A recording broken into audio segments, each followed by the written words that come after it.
Because we can't love them until we love ourselves. And Jesus says this. You're going to be measured by your own measure.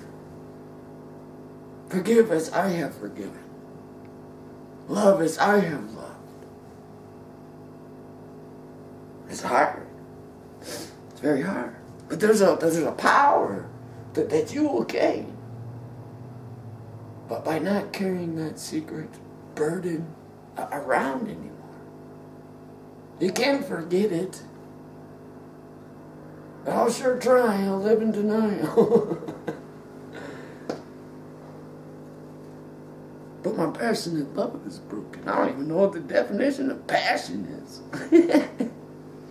That's how broken it's been.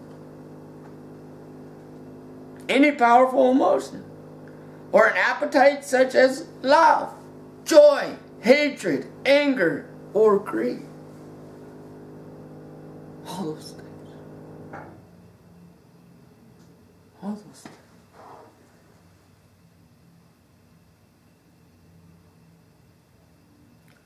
Right? Strong sexual desire or lust. What if we had a strong desire for the face of God to shine upon us? To release us from our suffering. Really, that's what we're all looking for. Joy and happiness in our life. Without having to do anything to create that joy or happiness. Because that's really what we find out. As we're trying to create joy and happiness, so that we don't have to think about all the disappointment and the problems, so we can deny that, we find out we can't get joy or happiness. Joy or happiness it keeps failing. It keeps burning away. Depression grows. Guilt grows. Shame grows. Denial grows. Burdens grow. Worries grow. I ain't got time for my kids. I ain't got time for nothing.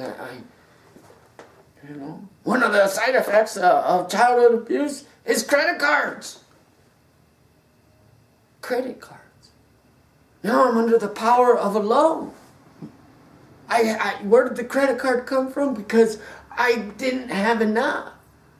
The things I could afford, the things that I have, didn't fulfill my life. So now I want you to pay for my joy. And when I get the money, I'll give it to you. But I'm always under now more stress. Do you want to be freed from the wrath of God? The wrath of God is the guilt and shame. The inability to stand in this suit with God without shame. Like Adam. Hey Adam, where are you? Get out of them trees. What? You can see me in the trees? Well, come on here. Why are you in the trees? Well, I was ashamed. I was hiding. I didn't want to admit you were God. And I had to admit that I was wrong. The devil tricked me. Well, it was actually that helper you gave me. Now I'm going to start blaming everybody else. Can't hide from God. It's an emotion. It's feelings. Here is a great example. This is in the definition. And tell your kids, go ask your teacher, school. What's the definition of passion? And make your teacher read it to me. Make your teacher read it. This is in there, okay? The suffering, including of Christ, in the period following the Last Supper, including the crucifixion. The definition of the word passion is Jesus Christ dying on the cross for sin, for forgiveness, for the atonement. That's part of passion. I give up my own life so that God's will can be done. Being set apart for a holy act. What's that holy act? He wants you to go forgive. And if that means forgive yourself, then you got to forgive yourself. And the perpetrator. And the perpetrator. The very definition of passion says, a narrative of this is in one of the Gospels. The very word definition of passion says, read the gospel of Jesus Christ. Read that. Okay, I'm a child, and I want to know what the definition of passion is. Well, we don't have that here. Okay, now I'm 33 years old, and I'm in a divorce. And I want to know what the passion is. Why didn't it work? I don't know what the definition is. I don't know what the tools are to make it work. I don't know how to overcome. Because I never received these teachings and instructions. How important is it to get the Word of God into school? The children who are being abused. I don't know. How long have you carried the burden?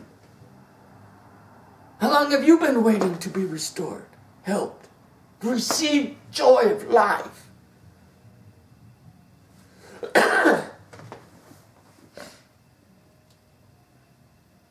It also can mean zeal. These are synonyms. Also could mean zeal. Zeal. Remember Jesus had that zeal for God's house? Zeal.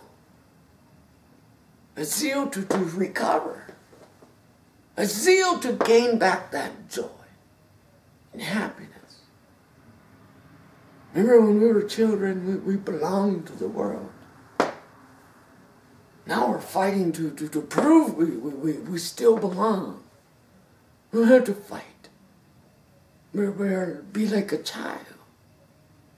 With great zeal. Right? Yeah, go tell a 5-year-old, 6-year-old kid, Mama wears combat boots, and that little kid probably kick your butt. Zeal for what you love, for your provider, your carer, your husband. Jesus Christ being husband. So you can't take God out of this stuff. A lot of us say we're trying on our own. My zeal. I'll show to God my zeal. What about His zeal for you and His love for you? And His zeal to want to restore you. To want to prosper you. To want to provide that joy and peace to you. He says, I come to this earth to bring peace. A peace this earth can't provide. Peace to your heart. Peace to your heart. You've been chosen. He chose you to be that one set apart, to forgive these sins, to be empowered by these teachings and instructions, because He knew you could do it. And not only did He know you can do it, He put that in you at birth. The beginning of the world. And the devil, as hard as he's been trying to just crush and destroy all this, here you are. Getting the food and the drink you need to be restored. Passion. Passion is a deep, overwhelming feeling of emotion. This is deep. When directed toward a person, it usually connotes love as well as sexual desire. Right? No longer lust, but love and with sexual desire. That's the thing, you know. A lot of times when people are broken and that love part is gone, and the passion love together is gone. Right? The sex and the act is where love comes from. Well, sex doesn't provide love.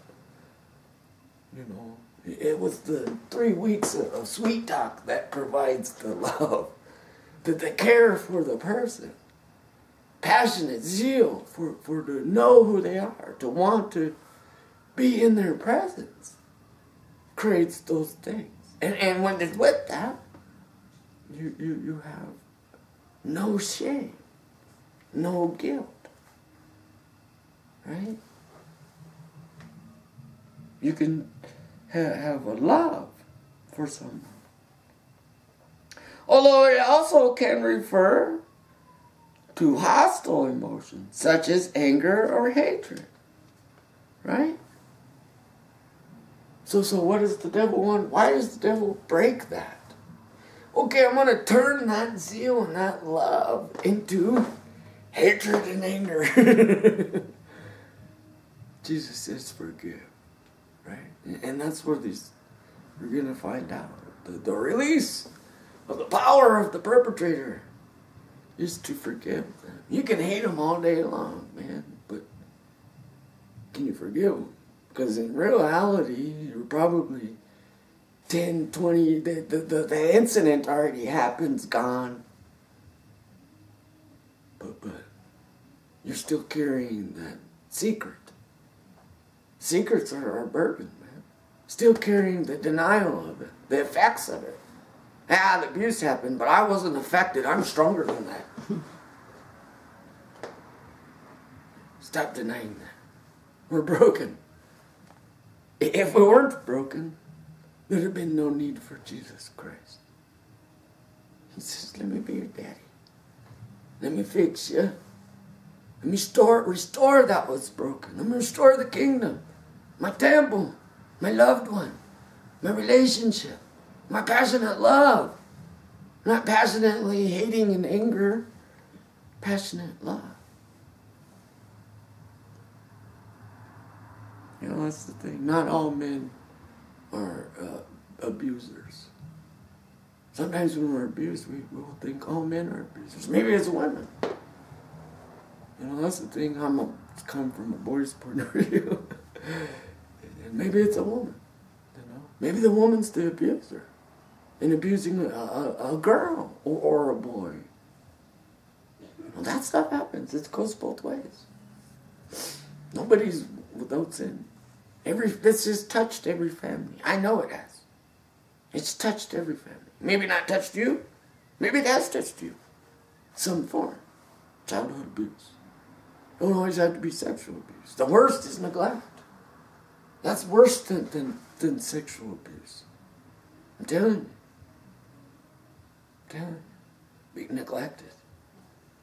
Have no worth or value. Right? The child that's sexually abused, sometimes it gets found out. And people come and, you got great value, we're so sorry. Let's fix you. But the neglected one, just fly on the wall. Yeah, nobody comes to fix that.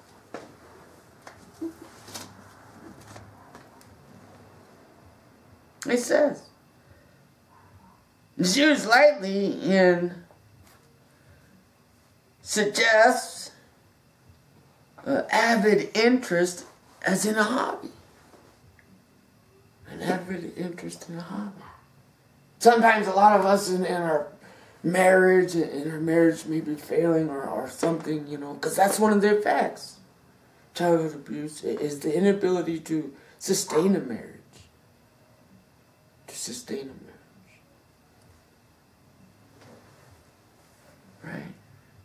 We need to restore our interest in something. Sometimes we want to tell our husband, yo, I love flowers and I love hanging out with the roses, but you won't go with me. Son, you won't go. No. When we get this restored in our self-esteem, it doesn't matter if he comes or not. You are going to go in the flowers, and this is how you're going to transform his life, to love you. You want to be with me? I'm in the flowers. See you there. My love comes from myself, and I love flowers. I'm going out in the flowers.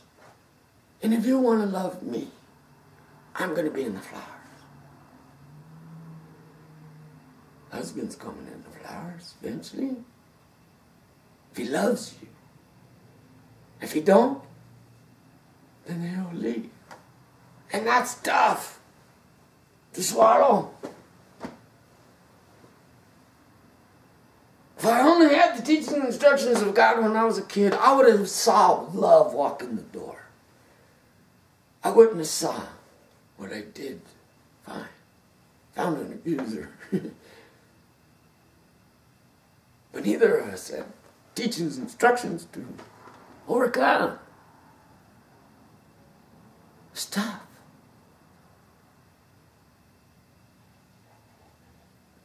I don't know. Life sucks. Without Jesus Christ. When He's the focus and He's your husband, alright? Take your husband, who compassionately loves you, into them flowers. He loves flowers. He made the flowers. You go hang out with you in the flowers. Prayer. Gotta pray. Pray. Get our connection back to God. Right. Now I want to read Psalm 79, and we're going to get back to Proverbs. This is a long video. Psalm 79, I'm just going to read through it real quick because I want you to hear it. We're unveiling revelations. We're unveiling the grace of Jesus Christ. We're unveiling our self-esteem and our self-worth, our value. That's all that stuff's been broken. Right? That's why I gotta have husband or wife give me value. It's tough because in love is value. Because that's the greatest thing on earth. Love yourself. And when they can't provide that love, you'll be more equipped to handle it. You know, that's the thing. If you really love them, go hang out in the flowers. Go and be where they are. Sometimes we're always waiting for them to change. Screw it, I'm just going to change them. Because I love you so much. Right? It says, Psalm 79, this is a great psalm. And it's very relevant to what we're reading. Because that's the thing, we covered Samson's story. And now we're going to be moving in to Jacob's story and Joseph, his kids. Right? It's a very dysfunctional family. And there was a lot of sexual abuse going on there. It's all over the Bible. We just keep ignoring it. Lot had kids with his own daughters. Okay, it's all over the Bible. Let's quit ignoring the truth. The childhood abuse, damaging effects on a whole society. Right? It ruins countries and nations. It says, "Oh God, the nations have come into your inheritance." And this is not a psalm of David, I just want you to know. Oh God, the nations have come into your inheritance. They have defiled your holy temple. They have laid Jerusalem in ruins. They have given the bodies of your servants to the birds of the heavens for food, and the flesh of your faithful to the beasts of the earth. Remember in Revelations, they got the two witnesses. Okay, listen, for 3 days nobody would bury them. Listen. Get them two witnesses and horrify the earth. They have poured out their blood like water all around Jerusalem, and there was no one to bury them. We have become a taunt to our neighbors, mocked and derided by those around us. How long, O Lord, will you be angry? Forever? Will your jealousy burn like fire? Pour out your anger on the nations that do not know you, the kingdoms that do not call upon your name. For they have devoured Jacob and laid waste his habitation. Do not remember against us, right, our former iniquities. Let your compassion come speedily to meet us. For we are brought very low. Help us, O God of our salvation. For the glory of your name, deliver us and atone for our sins. For your name's sake. Why should the nations say, and in James King's Bible is the only one that says different than nations. Why should the heathen say? Why should the unbelievers say? Why should those who are doomed to death say? Where is their God? Let the avenging of the outpoured blood of your servants be known among the nations before our eyes. Before our eyes. Remember in the book of Revelations? Them first chapters, and they got the 7 angels pouring out what? This. What are they pouring out? The 7 spirits of God. God's an emotion. God's feelings. God lives in the human flesh of this world. All of them, you got that right. All of it.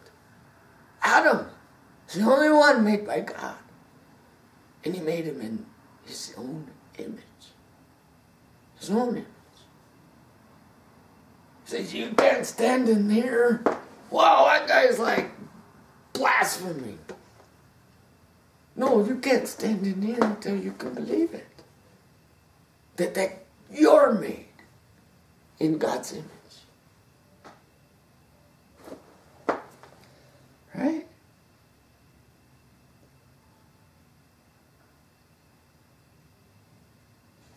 It says, pour out your anger unto the nations. Pour out your compassionate love